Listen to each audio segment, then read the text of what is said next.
Sokoneza kwa makina a intaneti kukonza maphunziro othandizira kukweza bizinesi za nyumba zofalitsa mauthenga. Or the next discussion is the J Sprint, Viability and Resilience for Journalism Training Providers. Media ecologies, or like media as we've just heard during this discussion, is undergoing a fundamental change, and we saw an actual debate about it here as well. More deeply than ever, DW's Journalism Sprint aims at developing new strategies for training providers to help public interest media to tackle these challenges. So the experts that will be joining us this discussion will help us to explore audiences in order to boost engagement, define the organization's unique competitive edge, discover strategies, threats, and identifying unused potential, even within crisis, and how to measure success. I think this speaks to some of the stuff that were brought up in the previous discussion, I think by France as well, where he was speaking about the different audiences that you get from the different platforms. The next panel is completely online. Erik Albrecht joins us from Germany, and Henok Fente is connecting from Ethiopia. Stephanie Duckstein is also in Germany, from which she will moderate this next session. Ladies and gentlemen, please welcome our panelists for this session. Erik Albrecht is a media trainer and expert on media and journalism education. He works at the DW Akademie in Germany, from where he is joining us today. DW Akademie works in 50 countries around the world to help develop free, diverse, and independent media landscapes. Now also online, please welcome Henok Fente, who is the Executive Director of MERSA Media Institute in Ethiopia. Henok Fente is an Ethiopian-American journalist and educator with 15 years of experience in international reporting, media development, creating and managing youth broadcasters. MERSA Media Institute is a nonprofit media policy think tank which works towards creating vibrant, responsible, and independent media professional unions and education centers through research, capacity building, and institutional support in Africa. The Institute is based in Washington, D.C., and works in sub-Saharan Africa with particular emphasis on Ethiopia. And finally, panel moderator Stephanie Duckstein is a journalist, media trainer, and consultant in the field of international media development. She works for DW Akademie's Southern Africa division. Stephanie is exploring ways of how mobile technologies can support knowledge sharing and experiential learning. Please welcome our panelists and moderator for this next session. Over to you, Stephanie. Thank you very much. Also, thank you to Bradley for throwing the ball to us in the virtual space. Can we quickly get a reaction from the virtual audience? Having a thumbs up and having a hello, pushing a bit our representation. Good morning once again to our in-person audience also in Windhoek. And also everyone, hello to everyone who's joining us from the World Wide Web. Greetings from DW Akademie in Berlin. This is where I am based. I'm Stephanie Duckstein, project manager for the DW Akademie Southern Africa team. And I have the honor to facilitate the next 60 minutes on the subject, the journalism sprint, a concept for viability and resilience for journalism training providers. So we are going to look at two examples of a very hands-on way of further education and journalism training, and how it can survive and strive under the current circumstances. And I think we will touch upon a few things that have been mentioned in our earlier panel, the panel before. I have two guests with me that have been kindly introduced already. So we have Henok.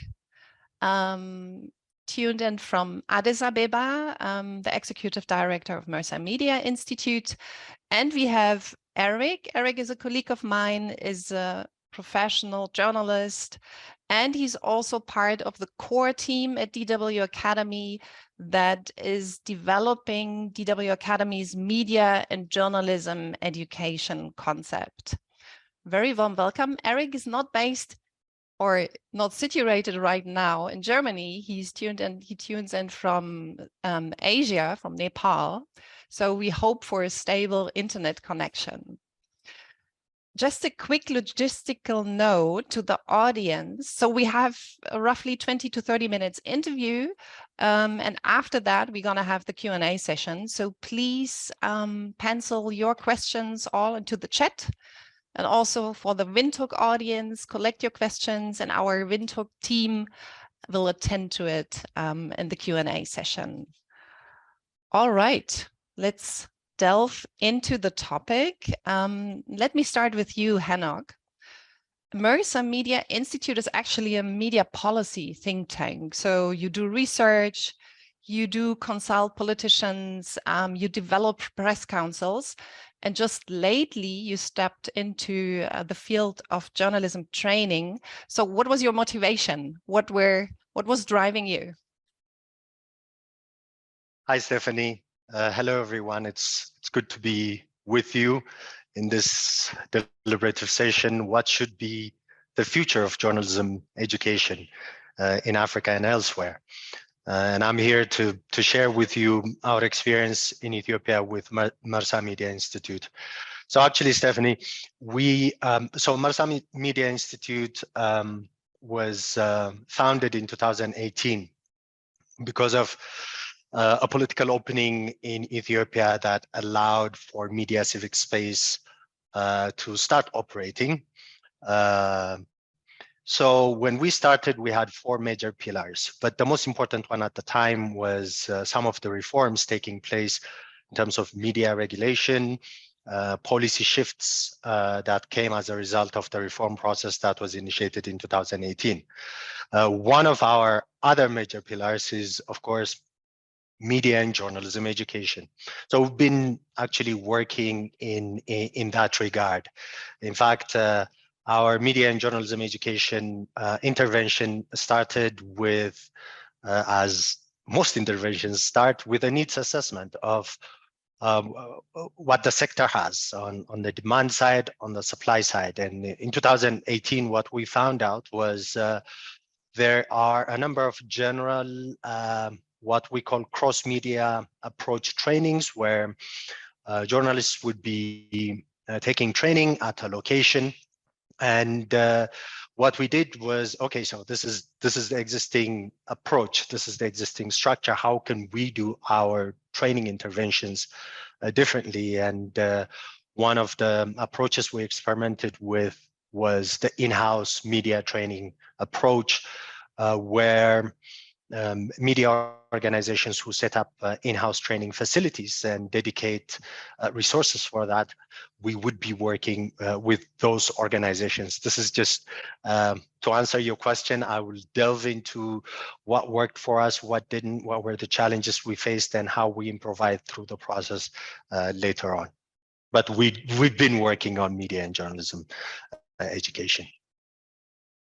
Thank you, Henok. And then handing over to Erik, you had the chance to work together with MERSA Media, with your DW Akademie concept, the J Sprint, the journalism sprint. As far as I know, it's a very holistic approach. Could you enlighten us? What's your take on this? What's behind the J Sprint? Yeah, with pleasure. And it was a big pleasure to work together on this with Henok. So when we started thinking about, we started thinking about journalism education a long time ago. And in the last maybe 10 years, we thought of it much more structurally. So we're working with a lot of training providers, in different forms, from universities till or to, I don't know, networks of radio stations or associations that provide trainings for journalists.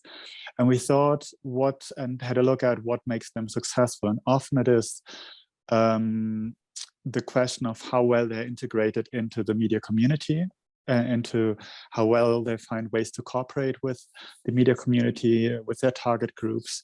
And the holistic approach is a bit like our media viability approach as well, where the slogan is more than money, and it's more than financing your journalistic training programs and finding finances for that, but it's a lot about how you make you assume responsibility for the media system as well, and how you can find ways to cooperate within the media community and be rooted in that as a journalistic training provider, because that gives you opportunities to actually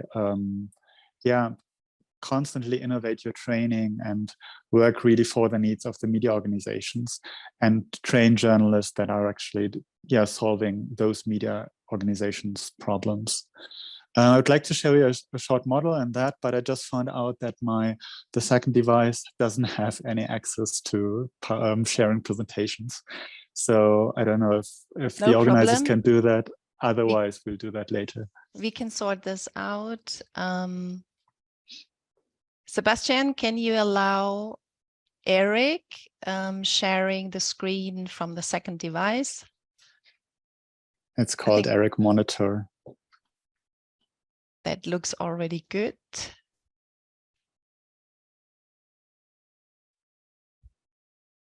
Just give us a second, and we are proving that the virtual space is giving us some challenges, but we take them up. Otherwise, we would also have the alternative that your presentation can be shared from Windhoek.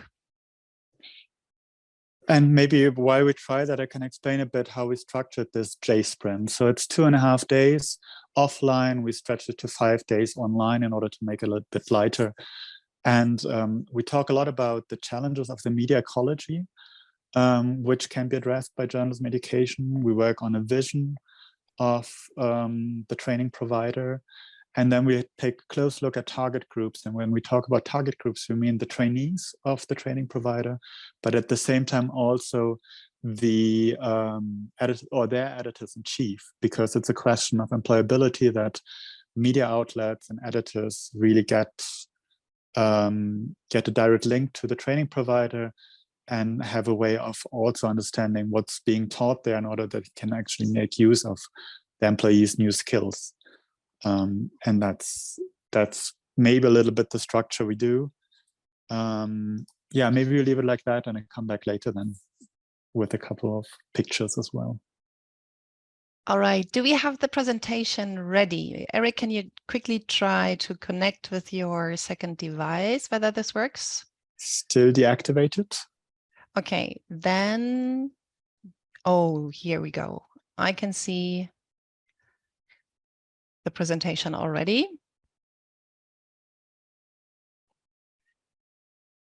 And that comes, I guess, from the Namibia Media Trust. Maybe we use this one, Erik, and you navigate us through. If you could go to the second slide then. No, that's a different one. I think that is my... So until they find it, maybe I can go ahead and talk a little bit. But meanwhile, if the Namibia Media Trust team finds Erik's slides first, please go ahead. So by way of trying to understand the needs of the marketplace, when we started our media and journalism training and education projects, we went and started talking to influential editors, reporters, and media owners. And one of the, and this is the key question that's been driving innovation at MERSA Media Institute, and the questions that we've been asking ourselves, how to make our intervention, our trainings relevant. One media executive said, oh yes, you talk about all this fancy ideas of platform-specific storytelling, digital integration of newsrooms, and yes, I believe in that, he said. but how do I pay for it? Show me the money. And that was one very important question in terms of making training providers or journalism education providers relevant to the market needs. So this is the very basic question of, it's not whether media organizations, media executives believe in training, but it's making it relevant to their market realities. And since then, we've been experimenting with ideas of, okay, so how can we make journalism training work, and how can we make it relevant to the market needs? And I say the gold standard for media and journalism education training, whether short-term or long-term trainings, is it has to be relevant enough for someone to pay for it. And that's been the journey that we went through with the J-Sprint, the partnership that the organization I work for, MERSA Media Institute, created with Deutsche Welle Akademie. So one of the important undertakings prior to the J-Sprint, just to walk you through very briefly the process from MERSA's perspective, is to understand what kind of training that the Ethiopian media landscape needs, not only from institutions, but also individuals who are aspiring to advance their career in journalism, improve their skills from basic to advanced to specialized skills, and also for new entrants, which is a market potential that we've also identified. And some of the findings from a study that we commissioned, we actually did two studies. One is sort of an audit of the training provider models that exist in Ethiopia. I talked about it in my opening earlier, which is the general cross-media approach that most of us know, where there's a location where trainings are taking place. Another one that MERSA Media Institute experimented with was an in-house training provider approach, where we would work with a media organization that has the physical space as well as the human resources to host an in-house capacity development facility. And in most cases, it could be one or half a person with another editorial responsibility. But we found this structure to be cost effective first, because that also plays into the sustainability of this model. Because the training space is provided by the media organization, where they actually hold editorial discussions, and attendance was at 100% because we have already secured the buy-in of the big boss, the editor-in-chief or the publisher or the producer of the program. Some of the challenges were, especially when it comes to the private media sector, where capacity, especially human resource capacity, is very limited. We can only find from 2 to 5 reporters who could actually be working with us in this training approach. Another important success factor that we thought, even though it was resource intensive, this one was the design of a tailored curriculum that addresses one, professional skills, knowledge, and use of technology of the journalists and the editors in the newsroom. And the second important aspect is the newsroom workflow management side of things. So any training that is outside the context of the workflow of an editorial newsroom would not have a lasting impact, because, okay, so you train journalists the minute they go back to their newsrooms, if there's no structure, workflow that supports that change in attitude, that change in skills and knowledge, then it would be difficult to have a lasting impact. With J-Sprint, so we did the in-house training provider approach for 4 years now, and we're happy with it. But then we also wanted to challenge ourselves. Okay, so is there another model that's out there that could work for the context of media and journalism education training in Ethiopia. And that's how we delved into this partnership with Deutsche Welle Akademie, where our interests also aligned. The structure of the J-Sprint in Deutsche Welle Akademie's approach is, okay, so how can we find structures that support a viable training provider approach?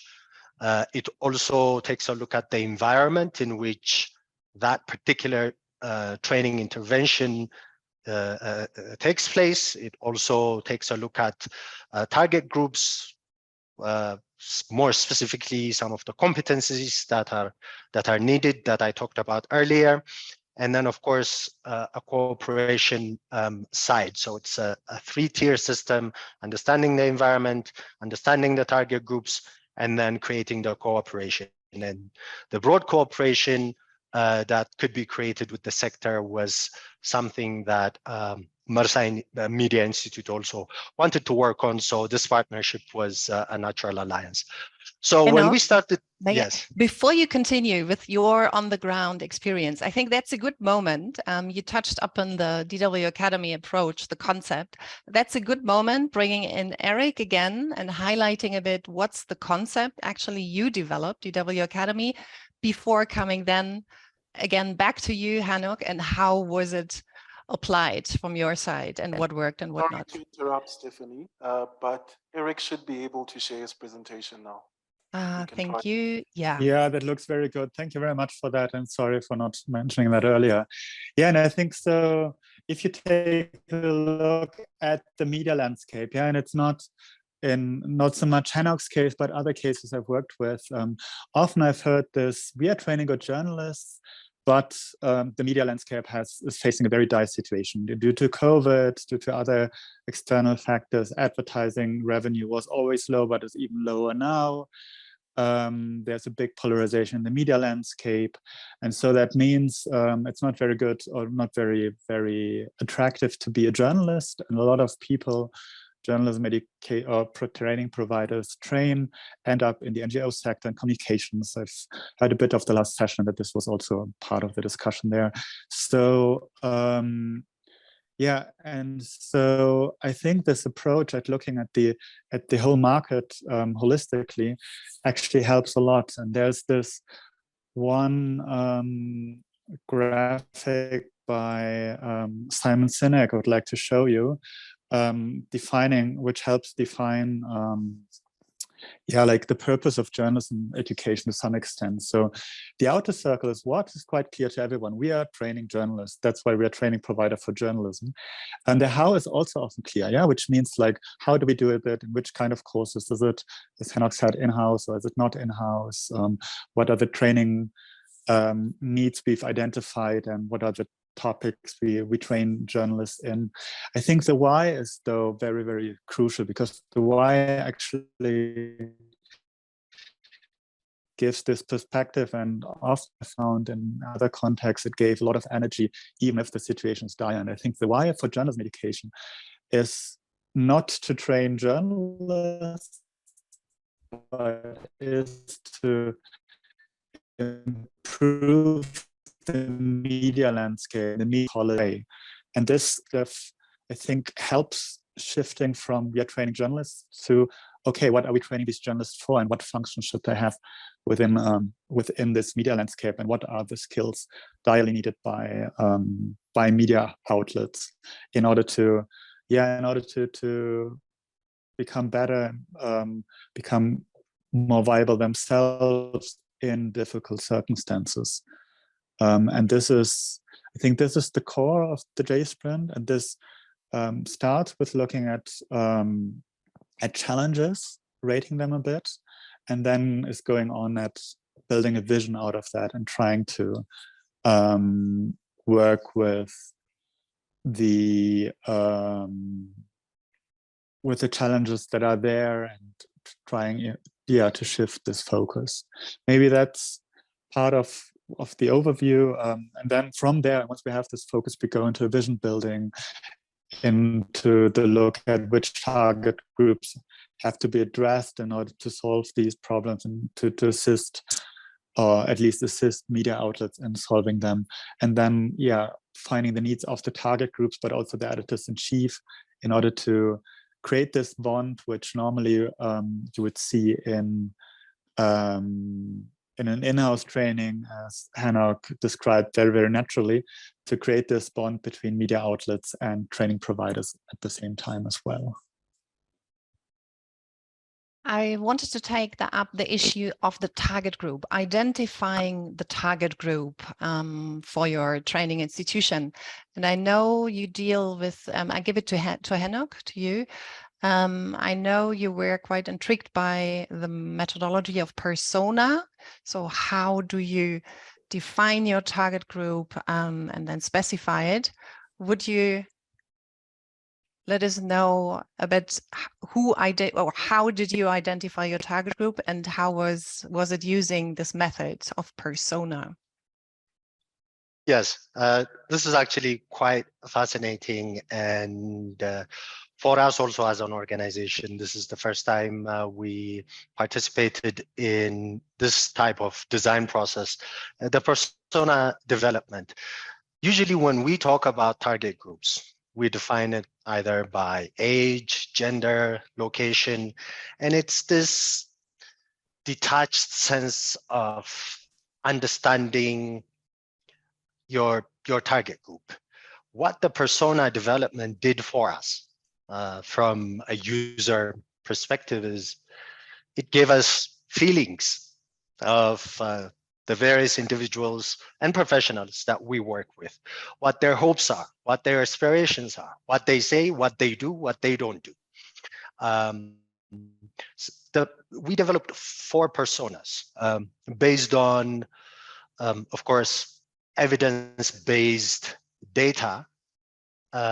So we had created sort of what you would call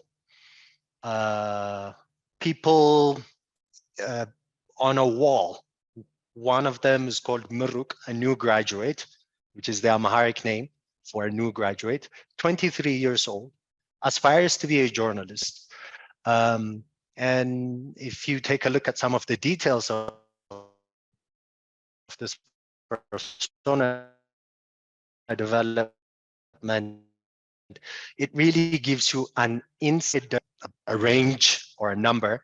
It's actually a person that we've developed, and I think the term for that is an empathy map, and it really gives you that emotional attachment to the target group that you're talking about. The second one, we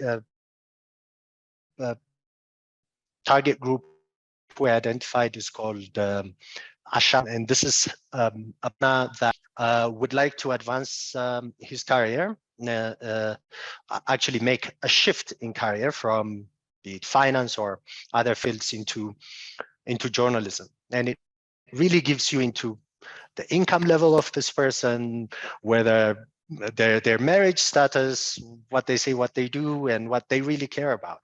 And we had 2 more. Another one is Ashagre, a journalist who would like to transfer or grow in the career in the field of journalism from a reporter to an editor.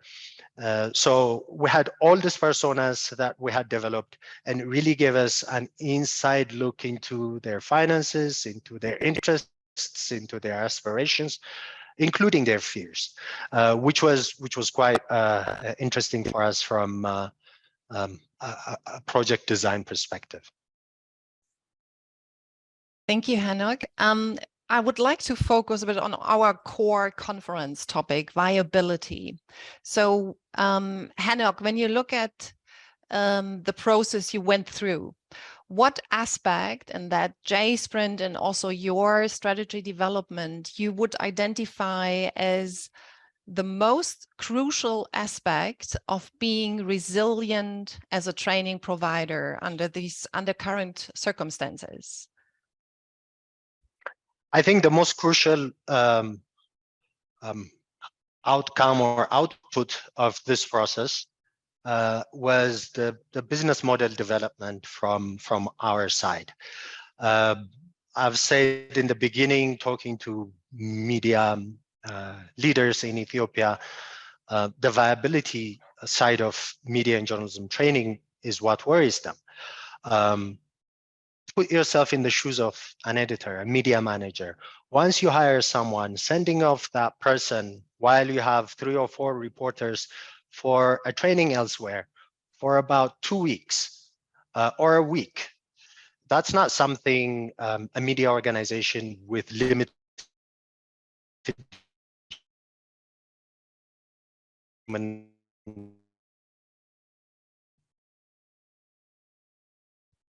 At my end, the internet connection is a bit low.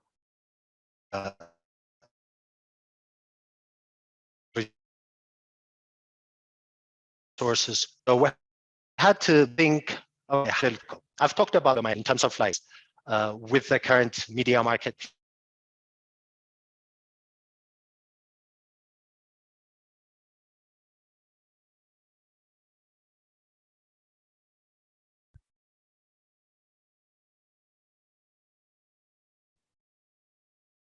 There are slight interruptions. Oh, I guess this is me.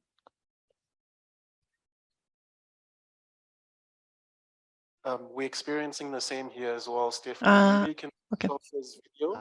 I was temporarily disconnected, but I'm back.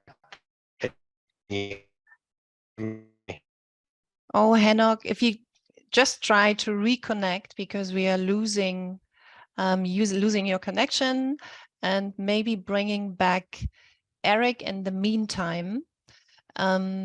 Erik, I know you have conducted this J sprint not only in Ethiopia, you also went to Europe, to Moldova. So what was the resonance from there? What aspect would you perceive as the most crucial one when it comes to viability, to create resilience? What were the thoughts of your partner organizations there? Oh, you are muted, Erik. We can't hear you. Yeah, I also had to reconnect because the internet connection was bad here. I think one very important aspect for them was really this shift of looking at market challenges and finding their purpose and their mission in helping to solve these market challenges and assisting media outlets in doing this. This really gave a lot of energy to the journalism school we worked with, because they were really like, so Moldova is next to Ukraine, the war situation has affected an already very bad economy that was bad due to COVID and was always very poor. Even worse, advertising is very low. And this question of what can we do with that, instead of we do such great work, but media outlets aren't able to use this. And so journalists migrate to other sectors, gave a lot of energy. And I think the personas as well, because the personas help to check reality once again, yeah, and really have a look, on the one hand, what do these people really want and how can they participate in journalism education? Because if you, I don't know, if you have young children, it might be difficult for you to follow an evening course. There might be another way of doing it in a better way. But also to identify their pains, especially in a professional way. Yeah? If you're a young journalist in a traditional media outlet, maybe your pains are that you have the feeling that this media outlet doesn't do anything for your target group or for your age group. And you would have ideas of how to change that to some extent. Maybe you don't have the skills, and maybe you don't have the support from your editors because you're a junior journalist. And then I think what helped them a lot and gave a lot of added to viability and also to motivation in the school was this question, not only doing empathy maps of possible trainees, but also of editors-in-chief, and thinking about how to engage with these editors in order to, as I said before, ensure employability of journalists being trained there, in order to make sure also the editors know about innovative practices their employees might have learned in the journalism school, and think about new formats, yeah, because it doesn't, like, the solution won't be to train editors-in-chief the same way you train junior journalists. The solution might be having a brown bag lunch format every once a month, where you have a short presentation on things. One solution I really liked is having a competition among editors-in-chief for the most innovative training course. And the winner's course will be implemented by this journalism school. So, which would be a way of engaging differently with their expectations, with the training needs the editors see. And there were a couple of other ones as well, hackathons and stuff like that. And this came out of there. And I think this strengthens viability in the sense that viability is not necessarily the money, because media outlets are quite poor there at the moment, but it is a support from the community, and it is support in developing the training program further, but it can also come out of that they might have experts on this that can that can train maybe part of the programs, and like come in as trainers maybe for a whole course or for smaller ones. Watching a bit the time, so audience, get your questions ready. We will come to these in a second. Last question for now. I wanted to hear from you, Henok. So what do you plan next? What sounds most promising for you? What are the topics you to step into with your trainings, or what's your near future plan? Thank you for that. I was disconnected earlier briefly, and I'm back. So in terms of, you asked earlier also what worked for us, and now what's our plan. What really worked for us is now we have a clear vision of where we want to go, having gone through the J-Sprint, where we had industry experts who gathered, developed the personas, but then also as an organization, we had to sit down and define what we want based on what we learned based on some of the research, the evidence, and then of course the interviews and the co-creative process that we have undertaken with the sector. Now we know our vision is training the next generation of multimedia storytellers in Ethiopia, and we have what we call a business model development. It's actually a one-page graphics design that clearly informs us on what processes to take. As a training provider, MERSA Media Institute will be focused on digital storytelling, more specifically audiovisual storytelling. We've built a studio, but the most important factor is, okay, so what are we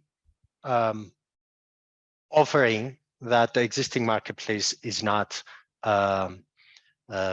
offering to the media market? We're looking at practical journalism training, job placement also of our trainees. We have, as I said, a studio that we've completed where the practical aspect of actually running this training institute as an editorial department could be implemented. And of course, the trainings have to be tailored to the particular platforms that our trainees will be working on. We've also taken a look at the cost structure, how much our training provider concept would cost, and we've actually commissioned and finalized a market assessment and feasibility study. So now we understand our cost structure and how that compares to our potential revenue stream. So in short, through this process of co-creation and also evidence-based decisions that we had to make, we have clarity on a business model where our trainings would be offered with some sort of limited tuition for now, and we're working towards how to sustain that. Do we have an idea of whether this is going to work or not? We don't, but at least we have a solid plan, and we're taking actions starting next year. We'll be taking students. We're going through registration processes also, because there are also local due diligences that need to be met. But we're ready for that, and that's where we are. Thank you, Henok.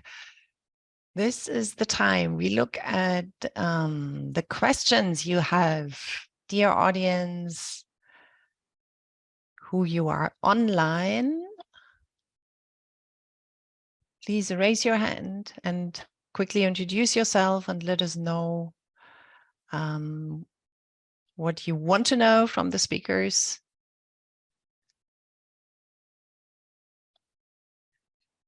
I do not see any questions so far here from the online audience. How about Windhoek? Is there any question coming from the floor, from the audience in Windhoek? Any questions from this end? You have a question?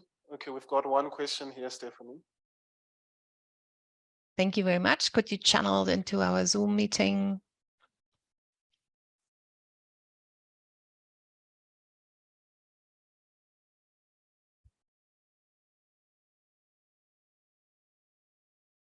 Hi, okay, hi, Tan. My name is Claudius. I am a researcher. I don't have a question. I have more of, I don't know what I have, but let me just say what I think I assume I have. The conference is the future of journalism education in Southern Africa. I somehow agree with Ms. Goens, saying that she said that journalists have lost principles, value of being a journalist. And today, anyone can stand up and be a journalist. Like we have the likes of the McG. Like I agree with the doctor where he said, he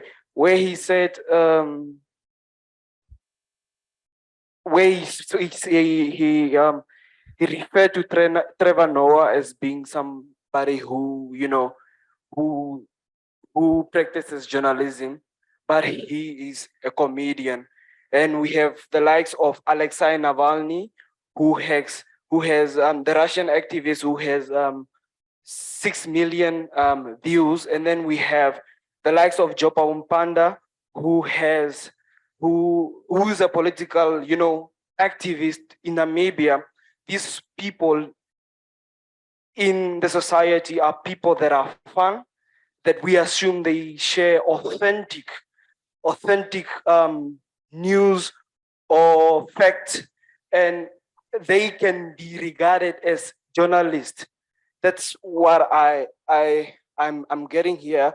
But what Ms. Gwen said that, okay, to the MERSA media, I think, no. Wait, I'm lost somewhere in the Claudius, do you want to formulate a question to either Erik or Henok? Or do you want to make a statement? Statement. To the MERSA, maybe to, get Ms. Gwen's idea in, creating journalists that are very authentic and can, we live in a fourth revolutionary system where young people, we are attracted to social media. They can share, they can train young people to be fun and give authentic facts and just attract them. Maybe that way we can have authentic journalists in the future. I don't know whether that makes sense. Thank you, Claudius. Touching a bit on the question, who is actually a journalist? And I'm coming back to the question, whom are we going to train? Are there any questions coming from the Windhoek floor or also online? Oh, yes, please, Bradley. I think that was the only contribution. Do we have any more? That's it from here. Can I respond? Oh, yes, please, Henok, go for it. Okay, so I was also listening to some of the discussions from the previous panel. I want to talk a little bit about creative destruction. Every industry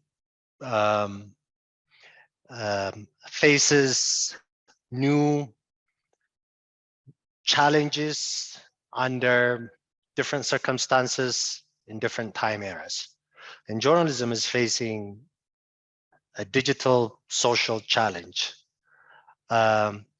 Any industry or product that doesn't evolve and respond to some of the new ways of doing things gets extinct.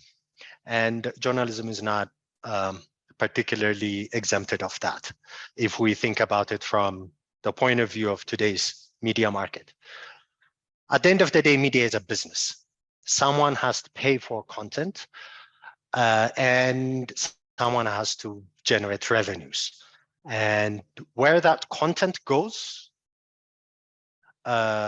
is what's changing. It's not the essence of journalism that's changing, and how that content is packaged and delivered is what's changing. It's not the essence of journalism.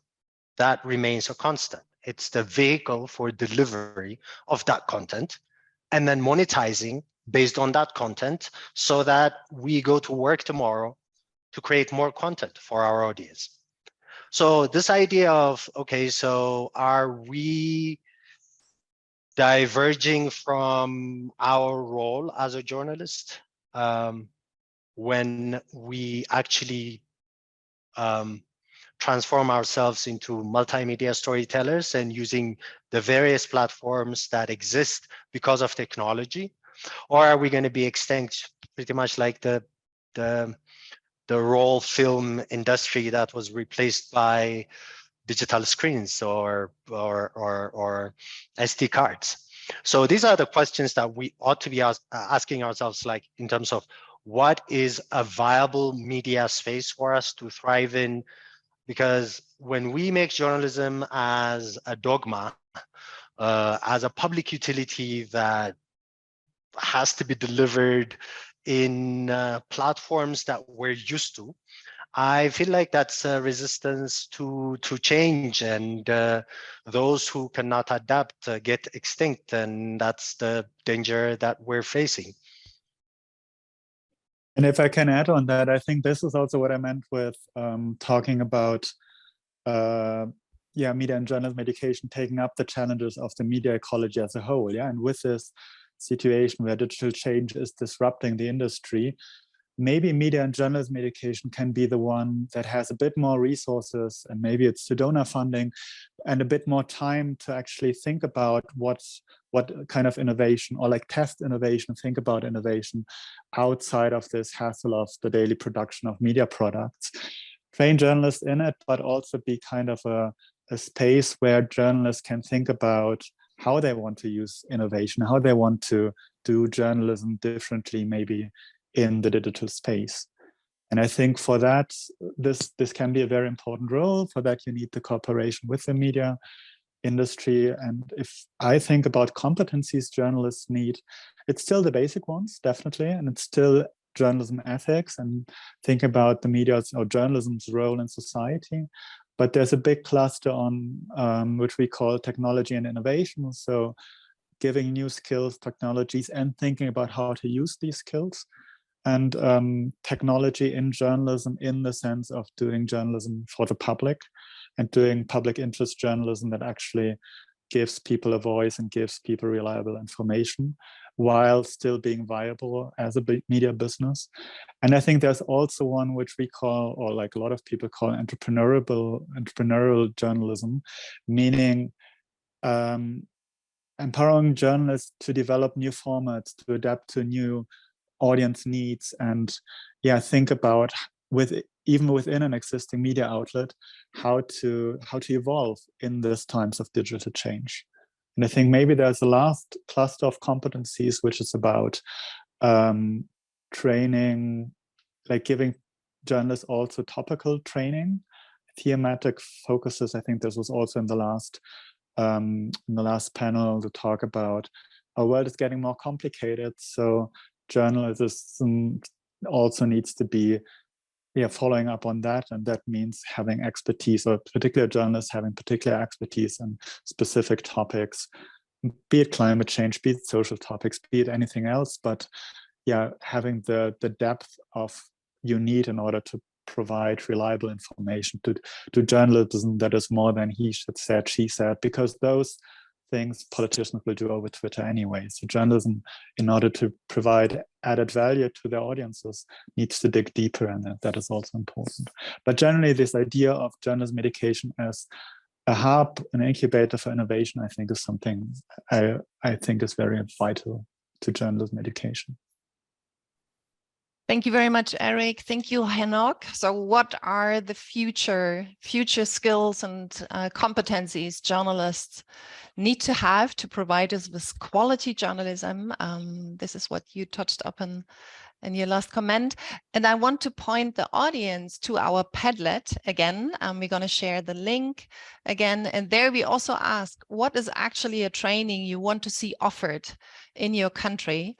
And that will also give us some hints maybe for future trainings we are going to offer. MERSA is going to offer, maybe NMT on site or MISA Malawi are going to offer.